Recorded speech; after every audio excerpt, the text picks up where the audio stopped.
मित्रांनो, लग्नाची बेडी या मालिकेच्या पुढील काही भागांमध्ये एक जबरदस्त असा ट्विस्ट आपल्याला पाहायला मिळणार आहे. राघव आणि मधूमध्ये नवरा बायकोचा काही संबंध नातं नसून हे तर एक नाटक असल्याचं सत्य आता सिंधू समोर येणार आहे. त्यासाठी व्हिडिओ शेवटपर्यंत नक्की पहा.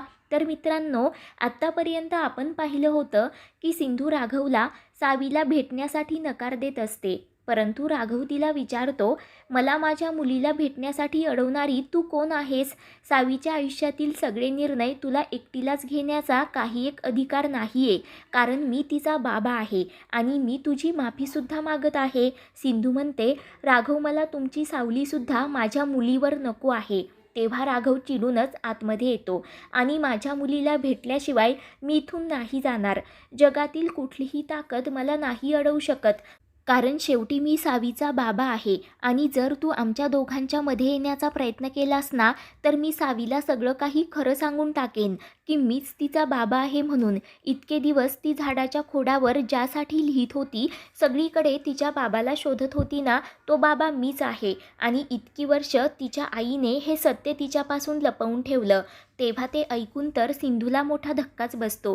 ती म्हणते, राघव प्लीज, सावीला काही सांगू नका. ती अजून खूप लहान आहे. तिच्या प्रश्नांची उत्तरं तुम्ही कशी देणार आहात? सावी तुम्हाला विचारेल की इतकी वर्ष बाबा तुम्ही कुठे होतात? आई बाबा तुम्ही सोबत का नाही राहत? तुमच्यात नक्की काय झालं आहे? आणि आईला सोडून तुम्ही दुसऱ्याच एका बाईसोबत का राहत आहात? तुमचं वेगळं असं कुटुंब का आहे? या प्रश्नाचं उत्तर राघव तुम्ही तिला देऊ शकाल का? सावीला तुम्ही समजावू शकाल का? राघव प्लीज, मी तुमच्यासमोर हात जोडते, परंतु ही गोष्ट तुम्ही सावीला सांगू नका. तिच्यावर आणखी ओझं टाकू नका. त्याच वेळेला आतमधून सावी सिंधूला आवाज देत असते, तर राघव पळतच सावीच्या रूममध्ये जातो आणि आतमधून दरवाजा लावून घेतो. तर बाहेर सिंधू खूप रडू लागते. तर इकडे सावी विचारते, पोलीस अंकल, एवढ्या रात्री तुम्ही इथे कसे आणि असं दार बंद का करून घेतलं? तेव्हा राघव सांगतो, सावी बाळा, मला ना तुझी खूप आठवण येत होती म्हणून मी इकडे आलो. सावी म्हणते, हो का? मी सुद्धा तुम्हाला खूप मिस करत होते. राघव म्हणतो, सावी बाळा, आज मी तुला एक गुड न्यूज सांगणार आहे, पण अगोदर आपण एक तुझं फेवरेट गाणं ऐकूयात.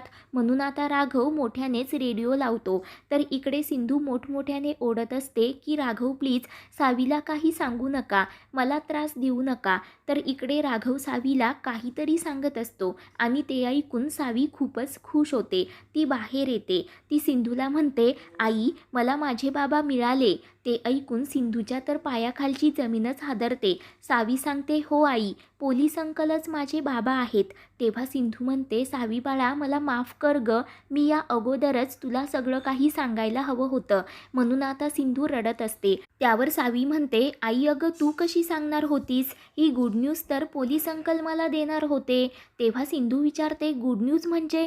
सावी म्हणते, अगं आई, तुला आठवतं का, मी आणि विनूदादाने पोलीस अंकलने मला ऑफिशियली ॲडॉप्ट करावं, माझे बाबा व्हावं म्हणून त्यांना या पेपर्सवर सही करायला सांगितली होती ना, मग त्यांनी ती सही केली आहे. माझे बाबा होण्यासाठी ते तयार आहेत.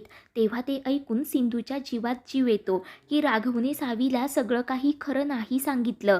सावी म्हणते, आई, मला विनूचेच बाबा हवे होते. मी लगेच विनूला फोटो पाठवते. आज मी खूप खुश आहे. म्हणून सावी तिघांचाही फोटो काढत असते. त्याच वेळेला मधू तिथे येते. सावी म्हणते, मधू आंटी, तुम्हाला माहिती आहे का, आजपासून पोलीस अंकल माझेसुद्धा बाबा आहेत. आणि ते ऐकताच मधू पूर्णपणे हादरते.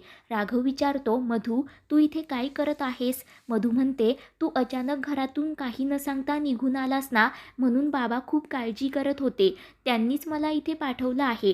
पण तू सावीला तिचे बाबा असल्याचं सत्य सांगितलंस ना, म्हणून मी सुद्धा खूप खुश आहे. राघव म्हणतो, मी नाही सांगितलं सावीला की मीच तिचा बाबा आहे म्हणून. सावीने मला जे ॲडॉप्शन पेपर्स दिले होते ना, मी फक्त त्यावर सही केली आहे. सिंधू म्हणते, राघव, थँक्यू सो मच. तुम्ही सावीला काही सांगितलं नाहीत, कारण मला अजून प्रॉब्लेम्स नको होते. राघव म्हणतो, याचा अर्थ असा होत नाही की तू सावीला माझ्यापासून दूर घेऊन जाशील.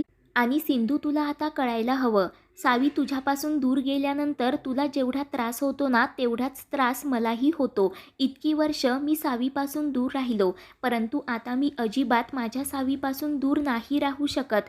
तुला मला प्रॉमिस करायला हवं की तू सावीला माझ्यापासून दूर करणार नाही, इथे पुण्यातच राहशील. कारण जेव्हा मला वाटेल तेव्हा मी माझ्या सावीला भेटू शकेल, कारण मला तिला लहानाचं मोठं होताना बघायचं आहे गं. तिचे सगळी काही स्वप्न मला पूर्ण करायची आहेत. सिंधू, मला तू वचन दे. तर सिंधू म्हणत असते, राघव, जर आम्ही इथे थांबलो ना तर तुमचे प्रॉब्लेम्स अजूनच वाढतील आणि तसंही तुमचं एक कुटुंब आहे. याबद्दल तुम्ही तुमच्या बायकोला विचारलत का? त्यांना काही प्रॉब्लेम तर नसेल ना? तर राघव म्हणतो, त्यात मधूला काय विचारायचं? सावी माझी मुलगी आहे, त्यामुळे जो काही निर्णय असेल तो माझ्या एकट्याचाच असेल. मधूचा इथे काय संबंध आहे? आणि ते ऐकताच मधूचा प्रचंड जळफळाट होत असतो. तर सिंधू राघवला वचन देते की मी सावीला घेऊन कुठेही जाणार नाही, इथे पुण्यातच थांबेल. तर राघव खूपच खुश होतो. मधू मात्र रडत असते. तर इकडे सावी विनायकला फोन करून सांगते की आता खरंच तू माझा दादा आणि मी तुझी बहीण आहे, कारण पोलीस अंकलने ॲडॉप्शन पेपरवर सही केली आहे. आणि ते ऐकताच विनायक आनंदाने वेडा होतो, नाचू लागतो आणि ती गुड न्यूज घरातील सर्वांना सांगतो. तेव्हा राजेश्री, रत्नाकर खुश होतात, परंतु रुक्मिणी काकूच्या पायाखालची जमीनच हादरते.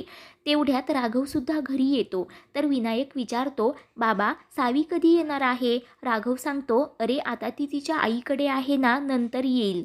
तर काकू विचारते, पण सावी इथे येण्याचा काय संबंध? राघव सांगतो, कारण सावी माझी मुलगी आहे, तिला जेव्हा वाटेल ना तेव्हा ती इथे येऊ शकते, राहू शकते. रुक्मिणी काकू विचारते, हो का? पण याचा काय पुरावा आहे की सावी तुझीच मुलगी आहे म्हणून? राघव म्हणतो, काकू मला पुराव्याची गरज नाही. मी सांगितलं ना सावी माझी मुलगी आहे तर आहे, मग मला बाकी काही फरक पडत नाही. रुक्मिणी काकू विचारते, तुझी बायको मधू त्यासाठी तयार आहे का? तर दुसरीकडे सिंधू सावीला झोपी लावत असते. तेव्हा सावी म्हणते, आई, बाबा असते तर ते आपल्या जवळच झोपले असते ना? त्यावर सिंधू म्हणते, हो. तेव्हा सावी विचारते, मग आई, विनूचे आई बाबा असे वेगवेगळ्या बेडवर का झोपतात ग? कारण जेव्हा मी 2-3 दिवस तिथे राहिले ना तेव्हा मी त्यांना वेगळंच झोपताना पाहिलं. आणि सावीचे ते बोलणे ऐकून तर सिंधूला आनंदाचा धक्काच बसतो की राघव आणि मधू वेगवेगळ्या बेडवर झोपतात, म्हणजे यांच्यामध्ये नवरा बायकोचा काही एक संबंध नाही आहे, हे सगळं एक नाटक आहे.